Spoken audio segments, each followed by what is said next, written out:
Welcome back to the channel and welcome to the new G90 series BMW M5. Today I'm going to be walking you through how to ceramic coat a matte, satin, or frozen finished vehicle in this particular case, walking you through all of the steps ahead of actually ceramic coating it, such as washing it, decontaminating it, making sure you're not destroying this factory finish, and protecting it for years to come.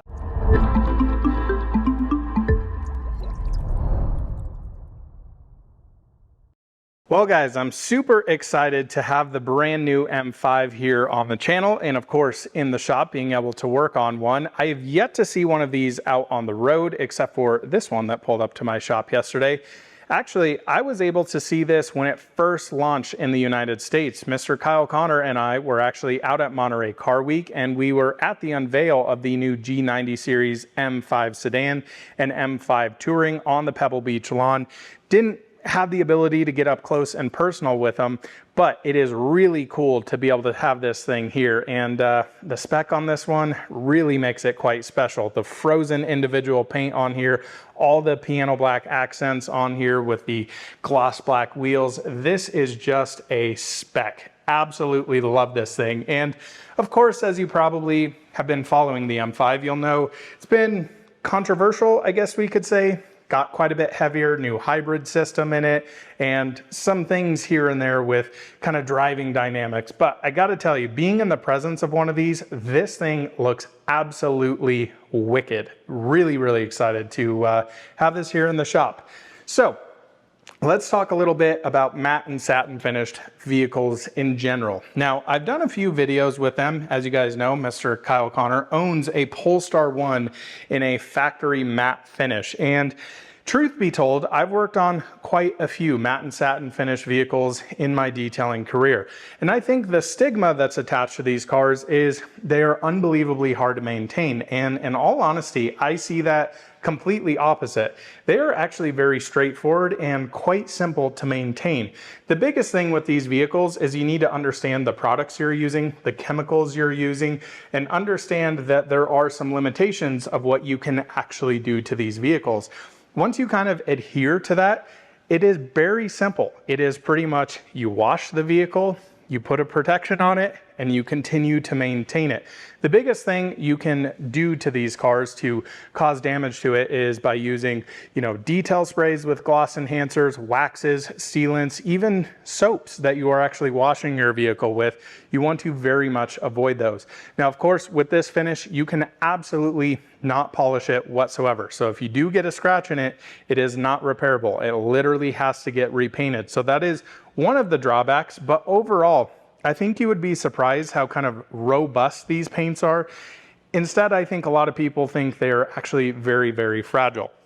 So this car's in, like I said, for full protection, including all of the matte paint, all of the trim around it, wheels, all of the stuff like that. So I have already gone through and done most of the prep, but I want to walk you through and talk to you through what I have actually already done on this. So over here, we have kind of a lineup of products I would use to fully clean, fully decontaminate a matte or satin finished vehicle. Starting off here, Built Amber Touchless. Now this is an alkaline based shampoo, and really what this is meant to do is break down road film, road grime, and get a lot of the dirt and grime off of the vehicle. Yes, completely safe to use, even at a 2% panel impact ratio on here. So this is basically a pre-wash shampoo. So while the car comes in, it's completely dry, cool to the touch. Mix this up in my foam cannon, sprayed it down. This helps break down all of the organic material, stuff like bugs and things like that. I really don't like to use very strong bug removers on these cars. Some of them can be overly aggressive, and you really have to be cautious about them drying on the paint. If they do dry, they do etch, they do streak and stain. That is almost impossible to get out. So Built Amber Touchless is always my first step here when working with these cars. Again, the reason being is we want to get as much crud off of the car before we ever touch it with a wash mitt. So once that's dwelled on there, we've rinsed it down. We're going to come in here with a high quality shampoo, something like Meguiar's Shampoo Plus. It is a little bit higher on the pH scale. It is still considered pH neutral, but it's slightly towards the alkaline side, meaning it has good detergents and cleaning power in it. So I use this while using a 1-bucket method. Now you may be saying, why wouldn't you use 2-bucket method?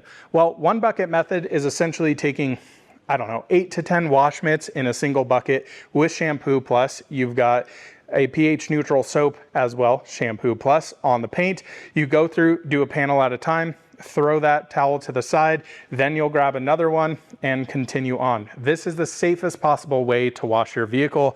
I've got videos on the whole process on how to do that. Now that we've actually washed it, what about decontamination? Well, you can grab something like DIY Details Iron Remover. Now, one thing on matte or satin finish vehicles is you can't clay bar them. And the reason I say that is because clay bars actually have abrasives in them.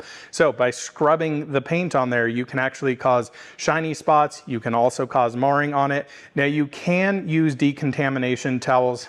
I personally didn't on this one because it didn't really need it. So only use that type of stuff if it actually needs it.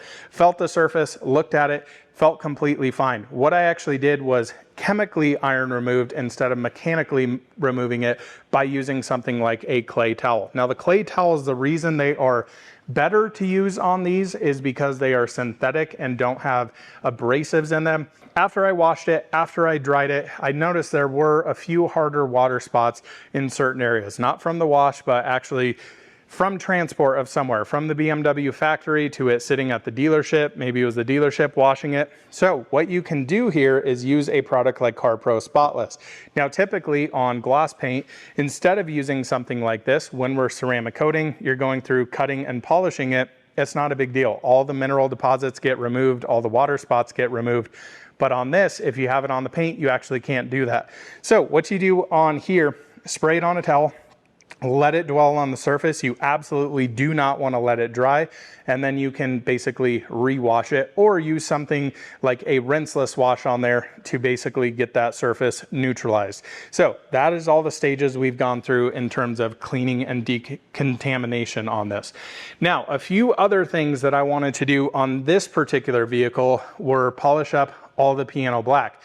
Now that is extremely tedious. The reason being is, as you can see, we've got a lot of areas that are satin up here, piano black down here. You come around here to all of the window surrounds. All of these areas, if you touch your polisher to this, you can completely destroy that finish. Even if you just quickly touch it, it's gonna make it shiny, oily, and it's never gonna come back to this perfect luster here. So what you have to do with this is tape everything up and be super cautious. I spent the better part of 5 hours or so fully correcting all of the window trims here, the carbon mirrors, the entire carbon roof into areas like this, all of this area back here, the rear taillights, the carbon spoiler, the whole diffuser, the whole front end. It is just extremely tedious and you have to be extremely cautious. So if you don't know what you're doing in terms of paint correction and polishing, would not recommend you do that, because if you make a mistake, you are ruining the finish. So take some time, take some patience, but it was well worth it to get this finish down here.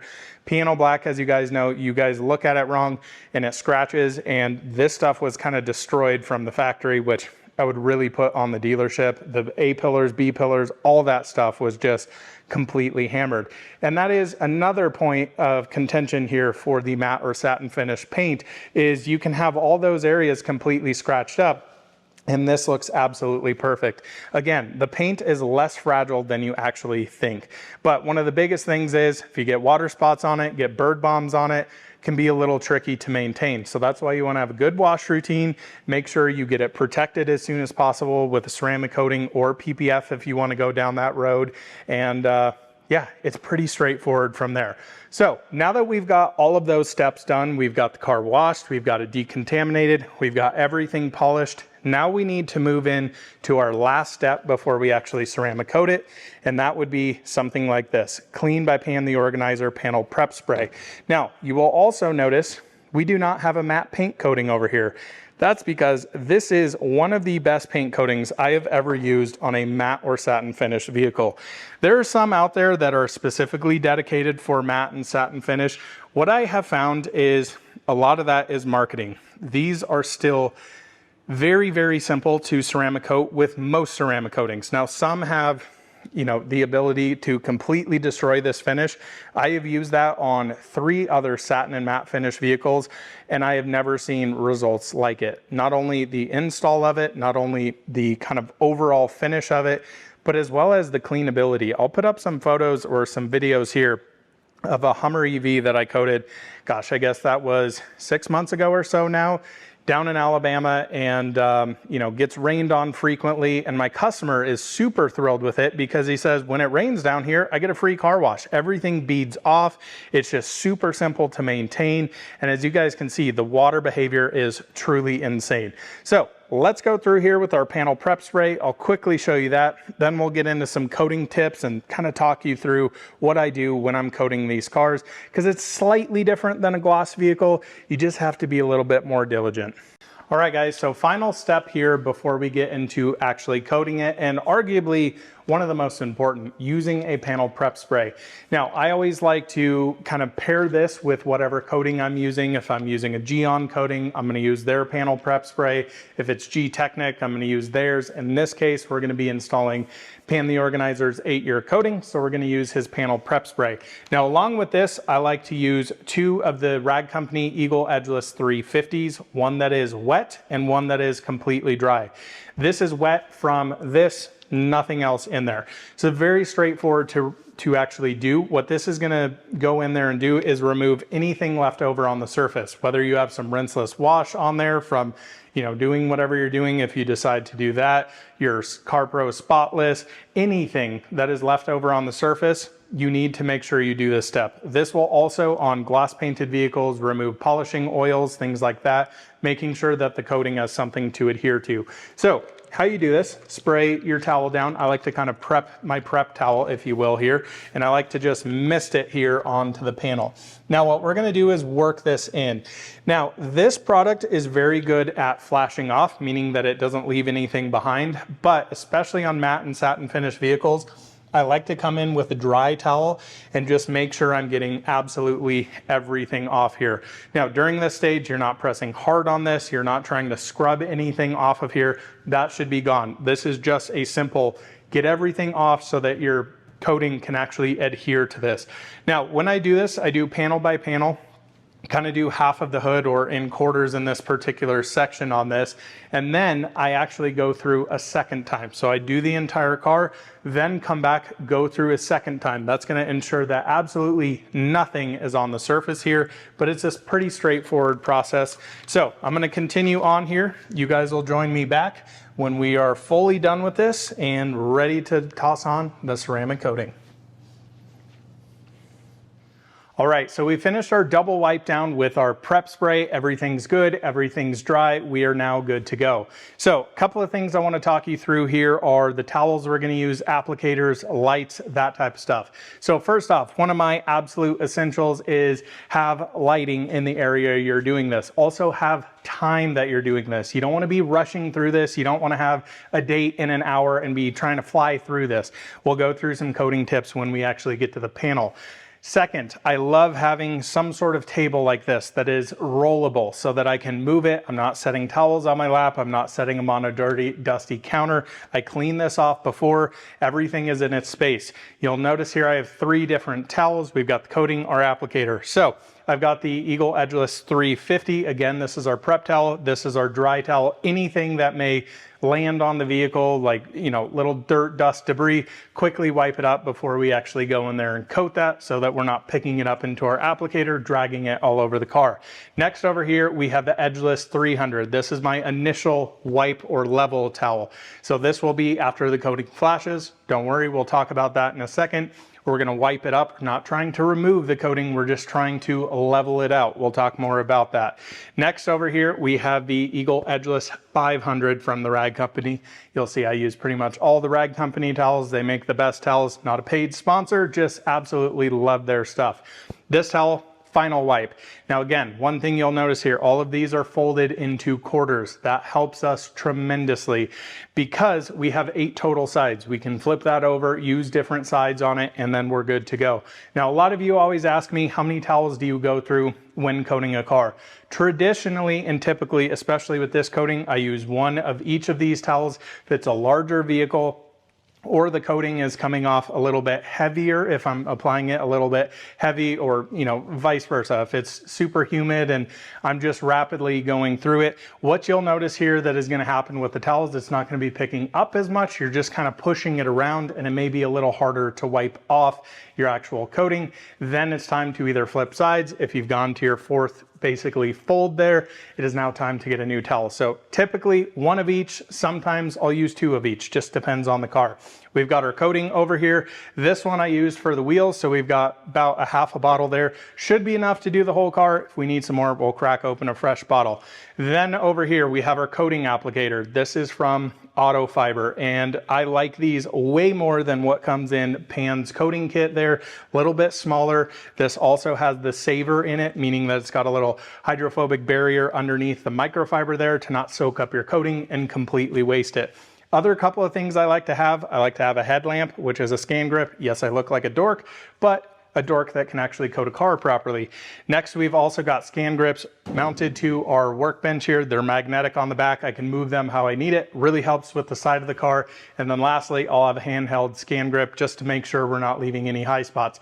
So now that we've done that, we're prepped, we're ready to go. Let me show you how we coat a panel. I'll give you some tips and tricks along the way, and it should be a pretty straightforward install.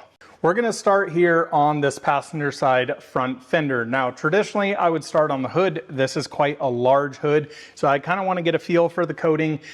Your coating changes how it's installed by your temperature, your humidity, yada, yada, yada. So I'm going to start in a little bit smaller section. I know this would be big for a lot of people. One thing I can tell you here that is very helpful, especially on matte and satin coatings, if you are trying to split a panel in half, a lot of coatings really struggle with that. You'll get a line in it. So normally what I end up doing is just doing an entire panel. This coating is not a problem to do that with. Some coatings that have a shorter working period really struggle doing that. So this one's pretty darn straightforward. I'll show you how it applies. But typically what I would do, I'm going to use the body lines here. You can see this entire panel. I'm going to just coat the entire thing, and then we can let that cure, let it flash, and then we'll wipe it off. So off camera here, I'm going to crack open the coating bottle, and I'm going to get my applicator saturated, ready to go. So our first initial application of our coating should look something like that. I want to get this thing nice and saturated. So what we're going to do here is we're going to work the edges first. This is just my preference on doing it. It really helps me what we call border it, and this will help fill in the coating after we go. Now you'll see I got some over here, totally, completely okay. We're not going to worry about that right now. And then what I'm going to do is fill in the middle. Once I'm starting to notice that it's getting a little bit light like it is here, I'm going to come back to my applicator. I'm going to apply a little bit more on here, and then we're going to continue. Now you can crosshatch it if you'd like. I'm pretty good at getting full coverage in most areas. That's really the reason to be able to do that. So if you wanted to, you could come back here, crosshatch this. I've never been a huge fan of doing it, just seems like a little bit extra work. So now that that's on there, you can see it makes it glossy. Don't panic, that's completely okay. What we're gonna do now is wait for the flash time. So we're gonna look for some key indicators. Normally on normal paint or the piano black plastic, it would start to rainbow. It is not going to do that on the matte paint here. So we're going to give this about a minute to 2 minutes, and then we're going to do our initial wipe and kind of see how it's coming off. So a couple of things to give you some tips for coating any car, let alone matte and satin, is don't get ahead of yourself. So I wouldn't necessarily my first time coating a vehicle do this front fender and then start coating the door and have this curing up. I would get used to the coating a little bit. Now, when I start moving here on this car, once I kind of see and feel how the coating is flashing off and how long it takes before it's ready to be wiped, then I can start working into bigger sections. Again, this coating is super forgiving, so I'm not really that concerned with it. This is starting to get pretty dry in here. Again, you'll see we've got some larger areas. That is the whole point of actually leveling. Now, ideally, you want to get this as level as humanly possible. Doing the crosshatch can help a little bit. A lot of times though, what I've found is when you actually apply it to a section, it's already starting to flash, then you re-wipe over it, and that can kind of cause some issues with some longevity. So I'm a single application kind of guy, and then I use my towels to actually level it. So I'm going to start up here on the wet section. Now, I'm intentionally showing you guys I am wiping into the adjacent panel, so you can actually see I'm getting coating up here. Absolutely not a problem. And in fact, you want to over wipe. That is the number one way you can avoid high spots, is to actually over wipe your coating. Let's say back here, hopefully you guys can see that. I just completely left that section, went around the whole car. This comes back, it's probably gonna be cured. So I'm gonna flip my towel over and I'm gonna continue to wipe this. And you'll see this is going to come out to a nice, beautiful satin finish there. And again, you'll notice this coating, once we go back over this on the front bumper, you will not see that line whatsoever. It's a great thing about this coating with how workable it is.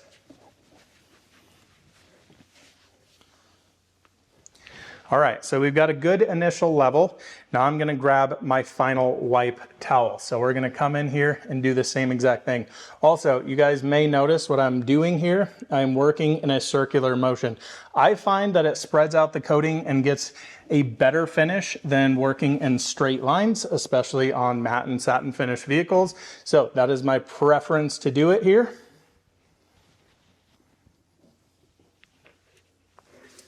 Just gonna knock that out. Lastly, we can bring out the scan grip. I'm gonna work this around. I'm gonna check all of my adjacent edges there.